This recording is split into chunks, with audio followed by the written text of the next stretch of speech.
All right, so you're here because you really want to understand what's going on with XRP, right? What's it going to do?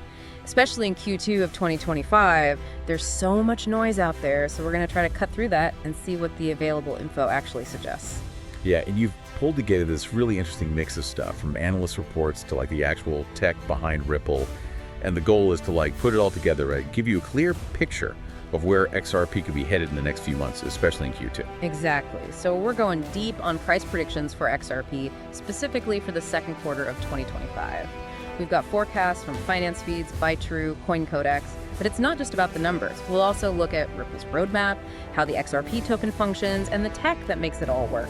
Gotta have that context, you know? But first, let's set the stage. What's the current situation with XRP?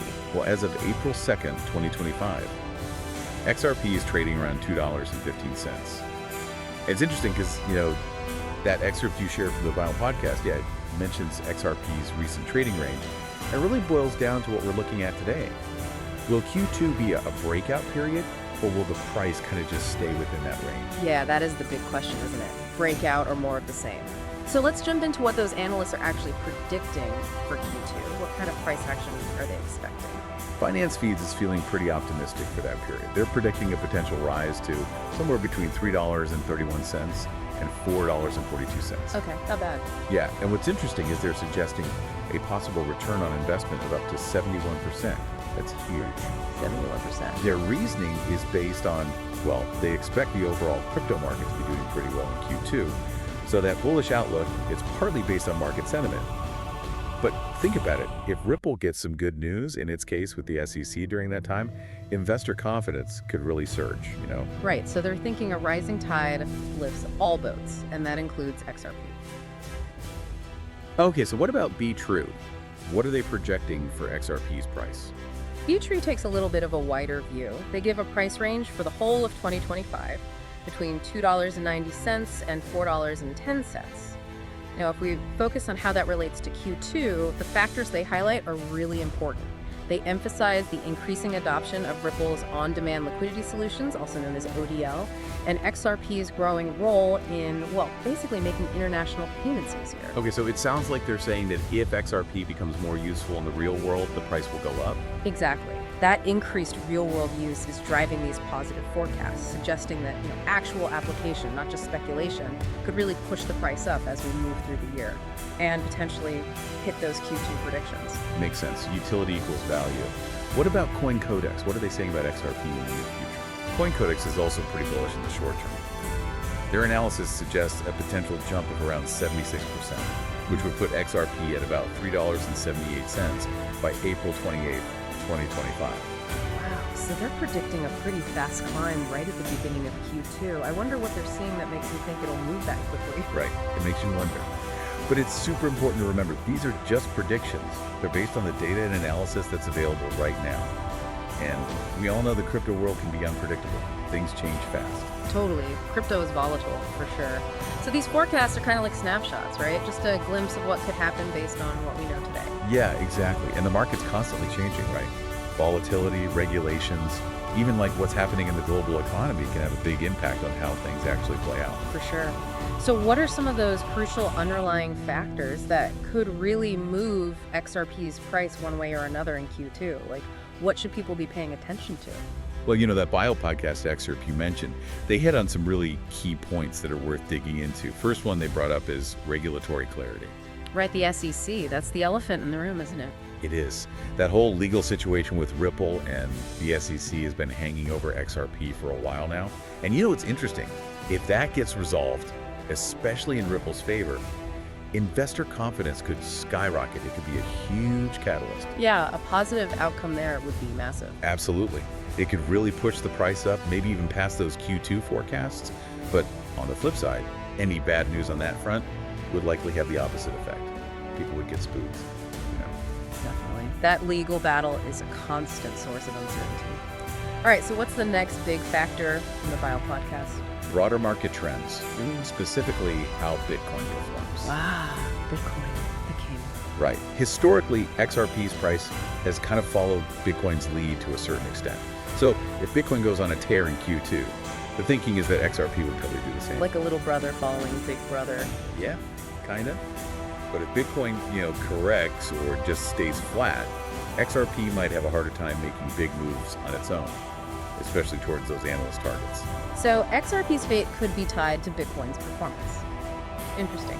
What was the third thing the File podcast highlighted? That was institutional adoption and utility, which, connects back to what Patrick was talking about. Yeah, that real world use case again. Exactly. This is all about Ripple's core business, those partnerships with banks and financial institutions.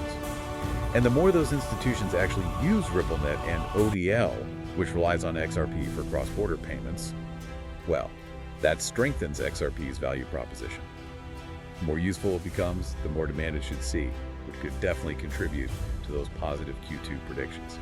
So adoption by the big players is key. And what was that last point from the Bio podcast? Macroeconomic factors. It's easy to forget that crypto isn't in its own little bubble. What's happening in the world around it definitely matters. Things like interest rates and inflation can affect how investors feel about crypto, which they often see as riskier than other assets. So if the global economy is doing well, that tends to be good for crypto. It could indirectly help XRP reach those predicted Q2 prices. Okay, so we've covered where XRP is now, what analysts are saying about Q2, and some big external things that could affect the price. But to really understand those predictions, we need to look at Ripple itself, right? What's going on under the hood? Definitely. We have to dig into Ripple's fundamentals. Knowing their roadmap, how the XRP token works, and the tech behind it all, that gives us a much better sense of whether those price predictions are actually realistic. Right. So let's start with that roadmap. What are Ripple's main goals for the future? Well, their big picture goal is pretty ambitious. They want to revolutionize global payments, make them as easy and seamless as, like, sending a text message. And their roadmap to get there focuses on three main things. Number one, significantly expanding their on-demand liquidity service, which is ODL. Number two, developing solutions for central bank digital currencies, CBDCs. And number three, improving their smart contract platform to enable the tokenization of more types of assets. Okay, so they're aiming to be major players in the future of digital finance.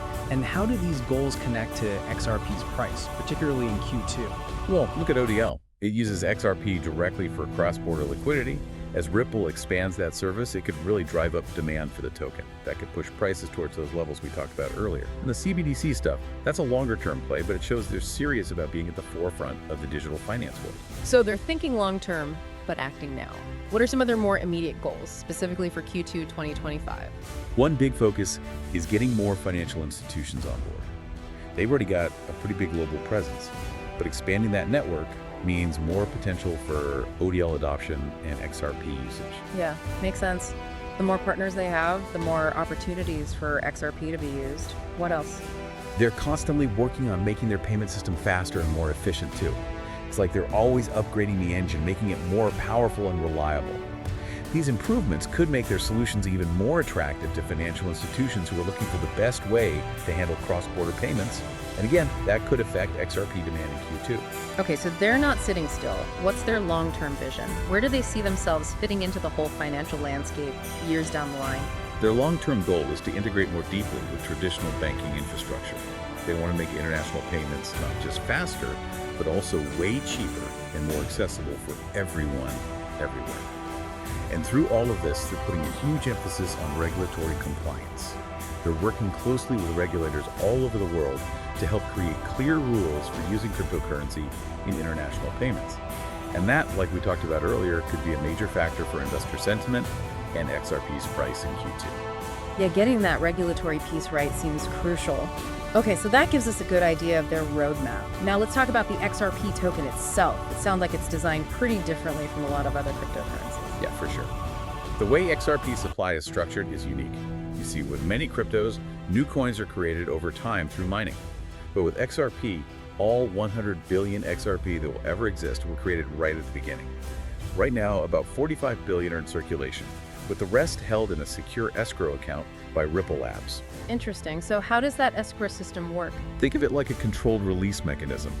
Ripple can release up to 1 billion XRP from escrow every month. That money goes towards funding their operations, development work, and strategic sales. But here's the key. Any portion of that 1 billion that isn't used during the month gets put right back into escrow. Okay, so they're not just flooding the market with XRP, it's a measured approach. Exactly. and that helps keep the supply predictable for the market. So what role does XRP actually play within the Ripple network? What's its purpose? Primarily, it acts as a bridge currency.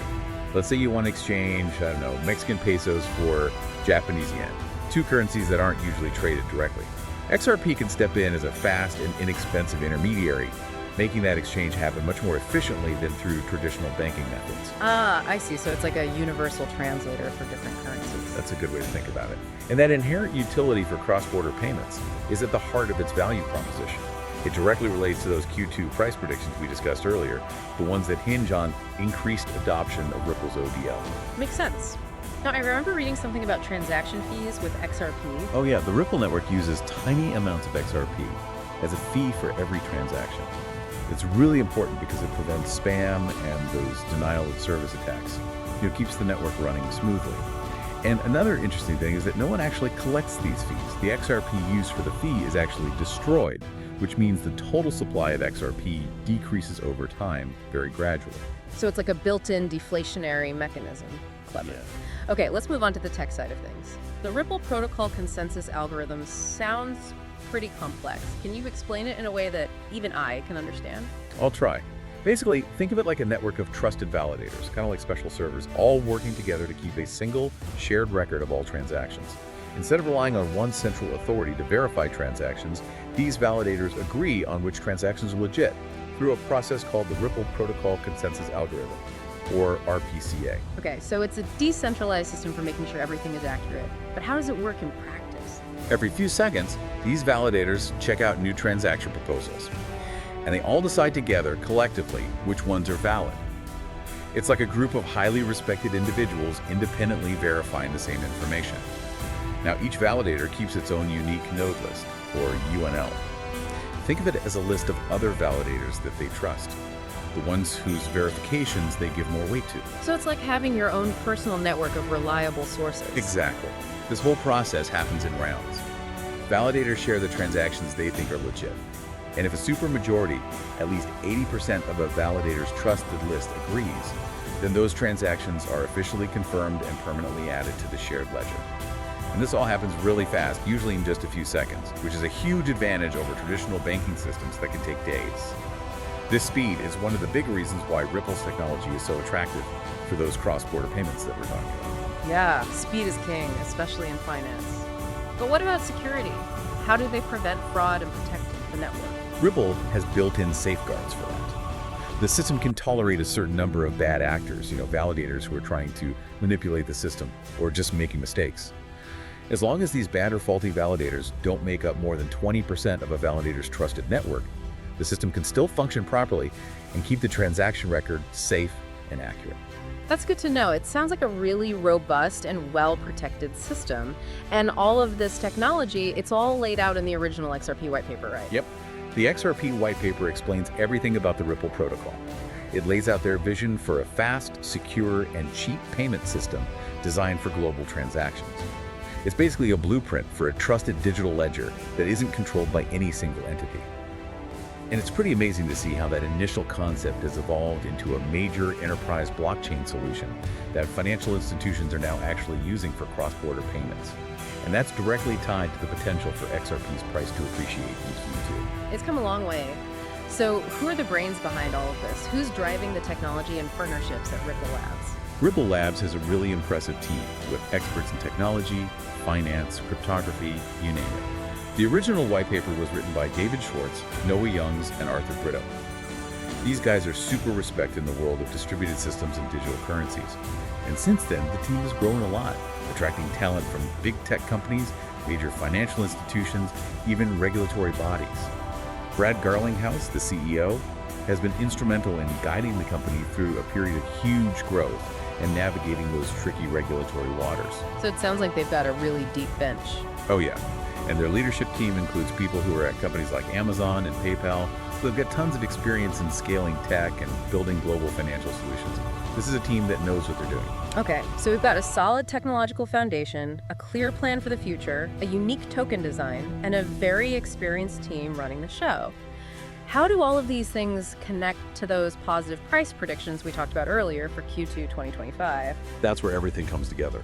Ripple is actively developing their technology, as we saw in their roadmap, and it's all aimed at making XRP more useful in the real world. The way the token is designed is perfect for efficient, low-cost transactions, which is a huge plus for cross-border payments. And the technology itself provides the speed and security that big institutions need. Plus, they've got that experienced team that's building those partnerships, dealing with regulators, and making their vision for global payments a reality. Remember when Bitrue talked about ODL adoption as a major factor in their price forecast? Well, that adoption is happening because of the tech and the partnerships that the team is building. And think about what could happen if Ripple gets that regulatory clarity they're working so hard for.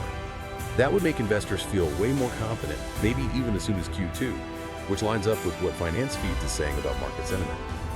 So these analyst predictions aren't just guesses, they're based on real progress and the potential of Ripple's tech and how widely it's being adopted. That really clarifies how it all fits together and why there's so much optimism about XRP's price in Q2. So as we wrap up this deep dive, what's the key takeaway for someone trying to make sense of XRP's future? The big takeaway is this. Those analyst price predictions we looked at, they do suggest that XRP could be in for a good run in Q2 of 2025. Factors like positive market trends and the growing use of Ripple solutions are driving that optimism. But, and this is important, these aren't guarantees. The crypto market is known for being volatile. Things can change quickly. So don't go betting the farm just yet. Right. There are a lot of things that could affect the price, like what happens with regulations, overall market sentiment, how quickly big institutions adopt XRP, and the global economy in general. All of these things matter. So a cautiously optimistic outlook, but with some important things to watch out for. Exactly. And remember, everything we talked about, it's connected. Ripple's tech advancements and the growing usefulness of XRP are crucial for its long-term value. But those external factors, especially the regulatory landscape and the overall market, will definitely have a big impact on how its price performs in the short term, especially in Q2 2025. Okay, so as we close out our deep dive into the future of XRP, what's one final thought you'd leave our listeners with? Something to really think about as they consider what's coming next. Here's something to chew on. Ripple is really focused on getting the regulatory side of things right. They're putting a lot of effort into building strong partnerships with financial institutions around the world. So think about this. What if they get a big win in their legal case? Or they announce a major new partnership that significantly boosts the use of XRP? How would those events affect not only those Q2 price predictions, but also XRP's long-term prospects beyond the next few months? Those are the kind of game changers that can really shake things up. Great question. I guess we'll all have to wait and see how it plays out. But for now, that's all the time we have. Thanks for joining us on this deep dive. My pleasure.